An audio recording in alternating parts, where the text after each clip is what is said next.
me chama a atenção a expressão cor e raça.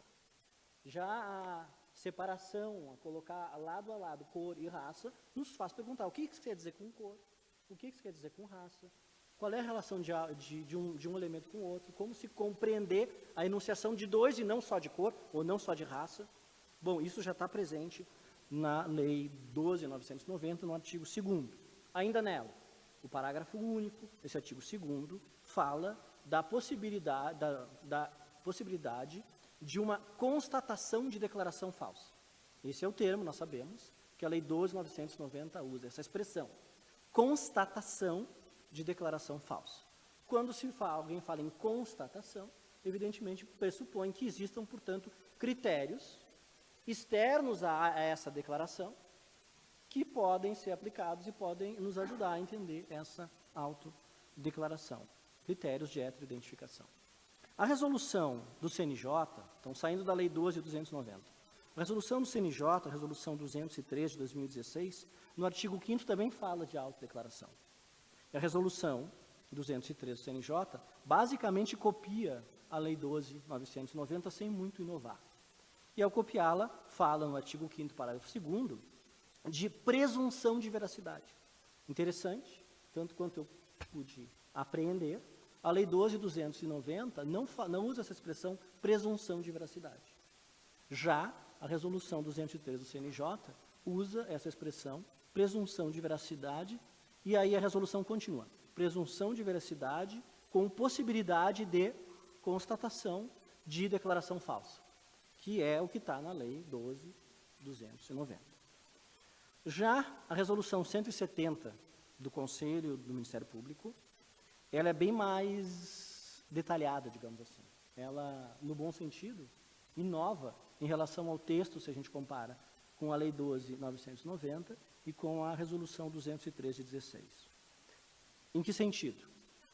A Resolução 170, que é essa do Ministério Público, já fala nos seus considerandos, nas suas justificativas, sobre a ADC 41, que tratou da lei, da constitucionalidade da Lei 12.990.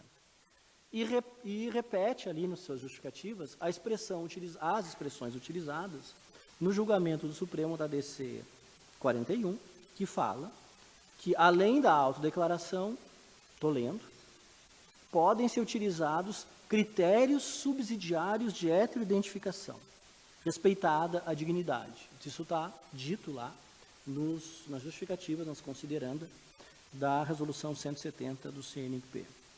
Essa resolução ainda do Ministério Público, no parágrafo 3º, fala que a declaração necessita de confirmação. Vejam que aqui a gente já está dando um passo a mais, né? Nós partimos da estou só dizendo o que dizem os instrumentos normativos. Nós partimos da 12.990, a autodeclaração com possibilidade de constatação da veracidade. Nós vamos para a resolução do CNJ 203, fala de presunção de veracidade, com possibilidade de constatação. Vamos para a resolução do MP, a 170. Fala de necessidade de confirmação da autodeclaração mediante comissão, eu estou lendo, necessidade de confirmação mediante comissão, primordialmente no fenótipo, diz a resolução do CNMP, subsidiariamente em outras informações, quando auxiliem a análise acerca da condição de pessoa negra, diz a resolução 170 do CNMP. Ambas, tanto a resolução do CNMP 170 quanto a resolução do CNJ, ao mencionar a comissão, falam que a comissão deve ter diversidade de gênero e cor. E que as deliberações não são necessariamente unânimes, podem ser por maioria. Agora vamos para o último elemento desse relato que eu estou fazendo, que é da orientação normativa 3 de 16, a orientação normativa vinda do Poder Executivo, né, do Ministério do Planejamento, Secretaria de Gestão de Pessoas e Relações de Trabalho. Vejamos, a expressão que a orientação normativa 3 usa é aferição de veracidade. Se a gente vai comparando com aquelas outras que eu fui elencando aqui, já é uma outra expressão, né? Aferição de veracidade. também fala de métodos de verificação da veracidade.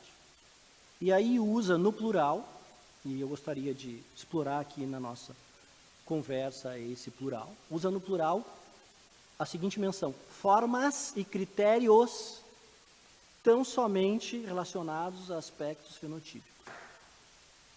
Dá ênfase no aspecto fenotípico, e muito interessante, do meu ponto de vista, da minha leitura, usa no plural, chama a atenção que há várias formas, que há vários critérios, não só métodos, critérios a partir dos quais a gente pode se debruçar sobre aquilo que a orientação normativa chama de aspecto fenotípico.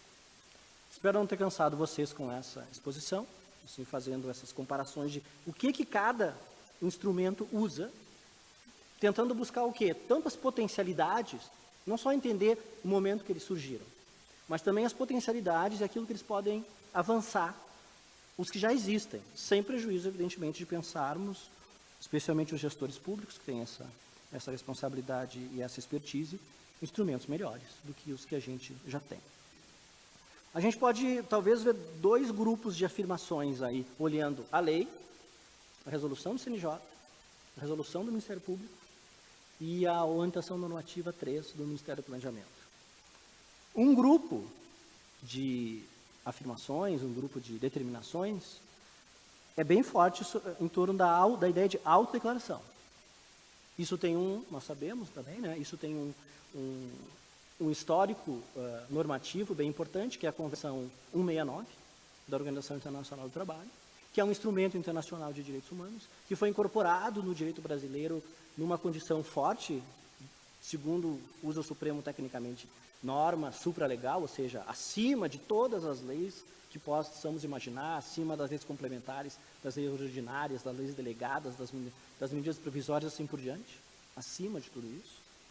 Então, tem esse eco, sem dúvida, essa inspiração, essa informação direta, autodeclaração e, nesse primeiro grupo, autodeclaração com presunção de veracidade, que pode se sujeitar à hipótese da necessária constatação da declaração, para ver se ela é falsa ou não. Esse é um ponto que a leitura desses quatro juntos se destaca. Outro ponto, outro grupo de afirmação, só quero suscitar esses dois, se destaca. De outro lado, se destaca uma outra ideia, que é a ideia de é necessário confirmar a declaração. É necessário aferir a veracidade. Alguém poderia... bom, isso abre várias perguntas. Uma pergunta seria, primeira, que parece que a resposta já está sendo construída pela prática de diversas comissões.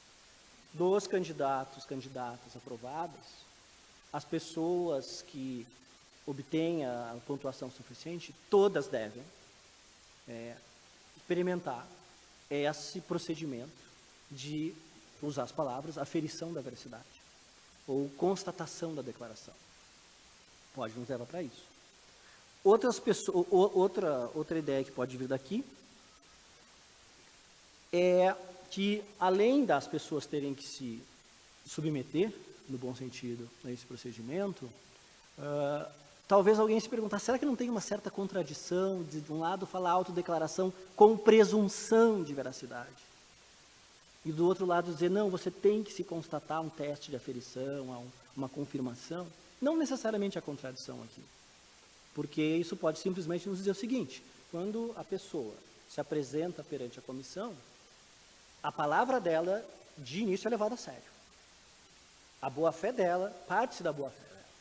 O que não significa que, dados certos critérios, que talvez nem mesmo ela perceba, porque o nível de autocompreensão de cada sujeito pode ser muito diferente um para o outro, as suas próprias experiências, assim por diante, acabe se constatando que aquela declaração não corresponde a esses critérios que são de heteroidentificação, né, que a comissão estará utilizando. Então, necessariamente, não há uma contradição aqui entre esses dois grupos, assim eu estou listando, né, de afirmações, de posicionamentos, quando a gente lê tudo junto, a 12.990, a resolução do CNJ, a resolução do Ministério Público e a orientação normativa número 3.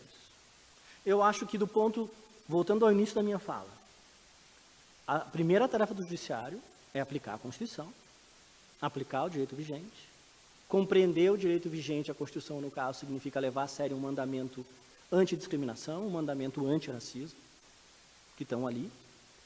E, nesse contexto, dados esses instrumentos normativos que eu listei, quando se fala em heteroidentificação, pode-se compreender a heteroidentificação como esse procedimento para afastar, não só afastar indivíduos que possam querer se beneficiar indevidamente de uma política que não é a eles destinada, mas também para evitar uma desmoralização dessa política, na medida em que nós sabemos, né, ainda que tenha havido, felizmente, uma decisão, duas decisões de cúpula unânimes do Supremo envolvendo a constitucionalidade das ações afirmativas, né, das políticas de cotas, tanto na DPF 186, né, quanto na ADC 41, ainda que tenha havido essas declarações, existe,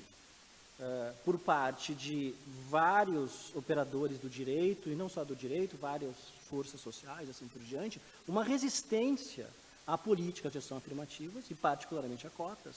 Resistência essa que, uma vez não encontrando sucesso nas impugnações que fizeram sobre a constitucionalidade da política, poderá tentar se valer, e eu acho que muitas vezes tenta se valer, de uma desmoralização da política, seja a partir do desafio de operá-la bem, e há muitos desafios das comissões operar, porque é uma matéria nova e complexa, que mexe no consciente, no inconsciente nacional sobre sermos uma nação que discrimina, sermos uma nação injusta e assim por diante, né?